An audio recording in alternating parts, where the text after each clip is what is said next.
2022 mar dhaweyd ba waxay soo wacayna saaxiibanahay Khalid Yusuf Tahir la yiraahdo halkan Istanbul wada joognay 2022 habeen aanu doodaynay oo ka sheekisanay arrimaha Somaliland ayaan ku dhaniyo ninkan musabix siyaasi ahaan waa nin faashilon kun siyaasi ama waa nin ciidana marka albaab kasta oo ka soo xidhmo kaarka u dambeeyo ciyaari doona waa in Ethiopia ama dhul hasiyo ama hala soo heshiyo ama heshiisyo mala yacni la soo galo ama waxay kaarka u dambeeyo ciyaari doona waa kaar Ethiopian maalinkaas ninka uu sheegay waan ba ilaaway anigu mar dhaweyd buu soo wacay oo يقول هذا المكان سامعني كهذا الكاي يقول هذا مثلا كل والله هذا صح حسوست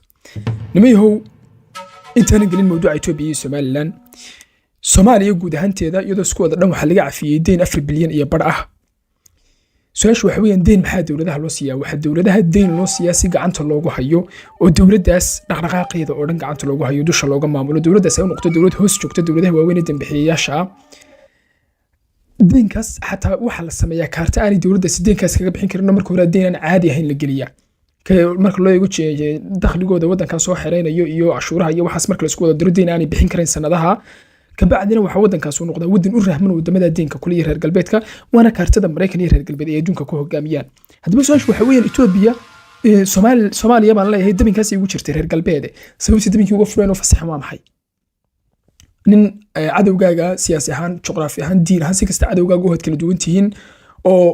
waxaad iskaga celiso ama aad ku cuna qabatayso ay jirto hal ood ah oo afsaaro inta meel ku ooda ku awdo ama albaabka aad ku xidho maxaa sababay inta albaabkii ka furtay inaad taado xor baata wana awoodi kaliya hubkii kaliya aad haysatay inaad siiso waxay ku tusaysaa deenkii 4 bilyan iyo barka ahaa ee laynaga cafiyay in laynaga bedeshay wax u dhigma qiimo ahaan iyo qiyaas ahaan 4 bilyan iyo bar ama ka badan lashteen kale ma cafiyay xoog badan maanta way jiraan Mareykanku doonaya saldhig halkan ka helo kan kale kan doonaya wax badan way jiraan dadka qaar aragtida shirqoolkii wax bay ku tiriyaan dadka qaarna iska hadla malaa'icni dadka qaarna ay sida diintu kale u aaminsan yihiin laakiin muhiim maaha waynu arki doonaa maalmaha kamida waxa dawladda Xasan Sheikh maanta joogtaa ay dhaafsatay 4 bilyan iyo barka wax u qalma 4 bilyan iyo bar inta meel ku qoro taariikhdan wuxuu doontaa waxa wuxuu yahay Somaliland iyo Soomaaliya ku dhaxmaray Djibouti ma aha qodobo ay laba dawladood u kulmaan si ay intaas qoro ugu heshiiyaan ma aha qodobadii maanta Somaliland iyo Soomaaliya ay ugu kulmi lahaayeen si ay intaas isugu soo afkartaan sideed qodobo waa nothing waa mala yacni sida markan uu eegay sideed qodobo waxay ugu muuqdeen afkii shacabka lagu jeedin jiray siyaasiyiintu markay soo baxaan af luqad ba jirta shacabka kula hadlaan waxaan ku soo qoray page-ka asxaabtii inta aragtay way aragtay shirka meeshaas Xasan Sheikh iyo lagu kulmiyay ninka la yiraahdo ina biixi musabixi waxa lagu gaaray heshiis daahan oo dedan oo aynan inagu wariya wacaaltoona ka haynin heshiiska sideed qodob ee leeno soo bandhigay wada hadallayna si wadiya baraacisku ka buuxaana waa wixii niga leeno tusiyay leeno ku qancinayay heshiiskaas wuxuu noqon doonaa Allahu a'lam stabtaasan soo qoray page-ka Facebook aan ku soo qoray qodobka xigay inta soo raaca inagoo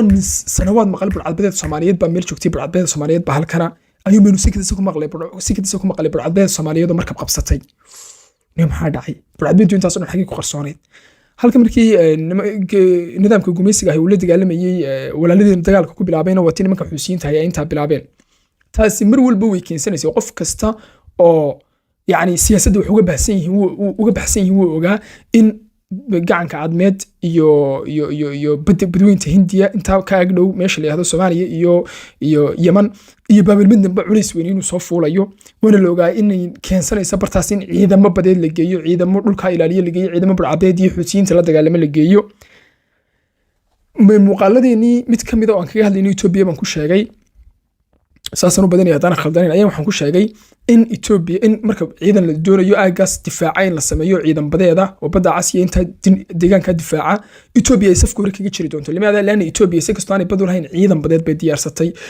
ciidan badeedo si kastoo diyaarsan ciidan ahaan iyo hub ahaan iyo saarad ahaan iyo si kastoo diyaarsan bay diyaarsatay iyada oranaysa anaga dhulka ilaalinna ka bacdina Soomaaliland waxay ku qasbanaanaysaa inay siiso meesha la yiraahdo Ethiopia badiyo dhulnaysi sabi ku qasban yani meelay deegaanaysi sabi ku qasbanaanaysa waxaan aaminsanahay Xasan Sheikh iyo ninka la yiraahdo ina biixi markii ku kulmeen meesha la yiraahdo Djibouti iyo Ismaaciil Umar Gelo wada jira in hawlaha iyo hawlo kale badan laga dhameystay in saddexdoodaba laga dhameystay hawlo u dhigma 4 bilyan iyo bar dollar qiimo ahaan iyo qiyaas ahaan qof kasto siyaasadda adduunka financialka yaqaani ama economiga adduunka sidoo shaqeeyo yaqaani ama political science-ka wax uga baxsan yihiin wuu dareemaya in deynka Soomaaliya laga cafiya ay tahay kaliya in lagaga cafiyay oo lagu bedeshay wax 4 bilyan iyo badh ama ka badan ay goyn lahayd oo Soomaaliya laga doonayay oo damac laga lahaay sidaad doontaan intaa u fasirta waxaan intaa kusii darayaa yani markaad cid is haysaan waxaad doontaanba ciddaa isku haya ee ciddaas aad hal tuuri oo aad kaga adag tahay aad sidato ciddaasi tuurida ay kaaga waabato oo markaas isku dayda sidii tuurida kaaga qaadi lahayd si aanay kaaga biqin ama sidii si aad aragtiisa ahmiyad weyn ugu yeelan aanay waxba iska kaatirin tuurida kaa qaado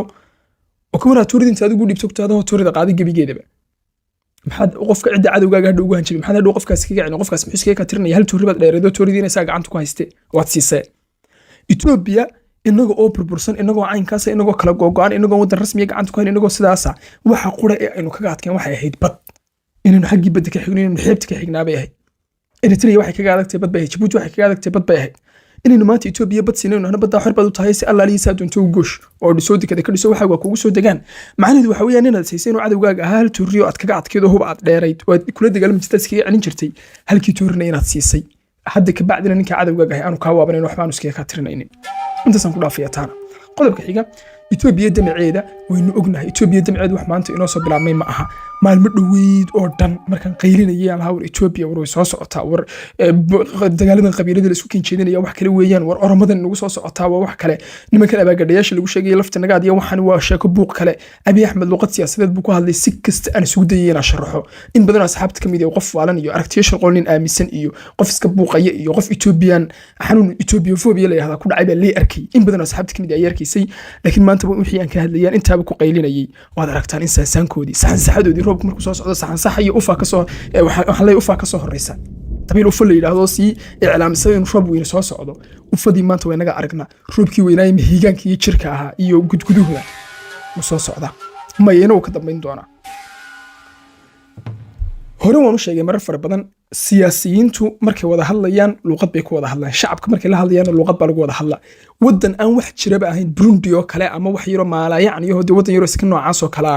iyo Mareykan ama Ruush baa wada shiraya dabcan markuu Mareykan Burundi la shiraya waxa weeyaan waxa fuliya maalmo dhaxaas waxa jirtay wasiirad ka tirsan Koonfur Afrikaan maleynaya oo la anaga reer Yurub iyo Mareykan markay nala hadlayaan kaliya waxay noo soo bandhigaan waxay doonayaan Afrika mas'uuliyaad weyn Afrika waxa sameeyay waxana way wax amarana la siiya amaradaas uu fulina anaguna wasiirad dhanbe hay'ado Koonfur Afrika ka tirsan oo lahayd isna nolol tacaamul inay bedelaan yani dawlad weyn oo awood leh oo wax la iskaga tirinayo oo awood xataa adeegsan karta markay u baahato iyo dawlad yar oo ay dan ka leedahay markay wada shirayaan waxa weyn abtiyaha waxay xasan ka doonaya hawsha dhame laakiin saxaafadda markay limaada shacabka la soo taagan maxaa laga bilaabay hadalka waxaan ka wada hadalay daraha labada dawladood biyaha wixii kale soo dhawriyay siyaasaddu biyo wixii bay leedahay waxaan maanta Muuse Bixi markuu Abiy Ahmed dhinac fadhiyo ku nacnacalahayo dhamina waa luqadda la iskaga jeediyo dadka caamada ah heshiiskii caadiga ah ee la gaaray wixii lagu heshiiyay wixii lagu wada hadlay ufadoodii weyna soo gaaraysaa baan filaya qof kasto aqli leh uu dareemaya meesha waxa ka dhacay qolka xafiiska gudaha ka xidhnaa waxa ka dhacay qof kasta uu dareemaya hadalkii ina bixiyo kala haayeen Abiy Ahmed agtiis iyo aqoonsman raadinayay fardaqti iyo danaha labadii ummad walba danta dawladda ka shaqeysa waxaas waxa weeyaan afkubaadsiga saxaafadda iyo shacabka la iskaga jeedinayo qodobka xiga laga yaabaa dhalinyaro fara badan inaan tan ogeyn Ethiopia dhulka Soomaali galbeed goorma Ingiriis ku siiyay 1954 Muuse 1954 Ethiopia Ingiriisku wuxuu dhulka Soomaali galbeed siiyay 1897 maalinku xabashu heerar qabsaday inagana Ethiopianku 3 sano la joogay Afri State kibino metodo 15 sano le Afri State kibino yimid 19 ku bixiyay 13 sanadood maalinku gumeysigu la joogay 19 ka sano ay tahay maalinkii caasimadda Soomaaliyeed heerar xabashu qabsaday ee Hayle Salaasi intuu fuulay bahalkii intuu fuulay masaajidkii jaamica ahaa ee meesha la yiraahdo heerar intuu fuulay dhakada kaga kaajay dhalinyaro badan marmar taariikhda haynina maalinkaas Ethiopia loo saxay dhulka Soomaali galbeed imka ogaadeen iyo la yiraahdo tabeetana Ethiopia way iman kari weeyeen dhulka Ethiopia dhulka way iman kari weeyeen waayo dadkii Soomaaliyeed joogay baa noolaa damiirkooda noolaa waxba iska celinayeen iska suga baa la yiri 1954 waa marka dhulka reserve area la yiraahdo isaaq uu badan yahay la bixiyay waana marka xadka la calaamadiyay markaana shilkii joogay way diidanayeen wali Ethiopia laakiin dagaal ma awoodeen mudaharaad bay awoodeen way mudaharaadeen 22 qof Hargeysa ku dhintay 24 qof xankaas markii mudaharaadeen yani Ethiopia dhulka Soomaali galbeed waxa la siiyay 1897 waxa xadkeedana ay xadkan beenaadkan maanta bildiig iyo dhaxmaras aaga salxaliya mari deegaanka marana waxa la calaamadiyay 1954 Ethiopia si ay dhulka gacanta ugu wada dhigto waxay sugaysay 7 sanadood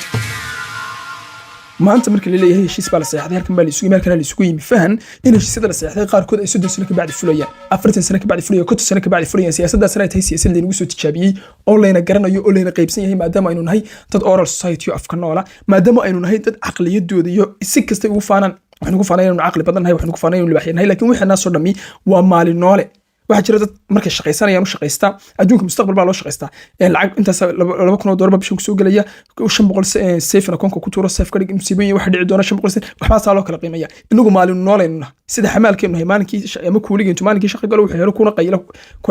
waxna ku cuna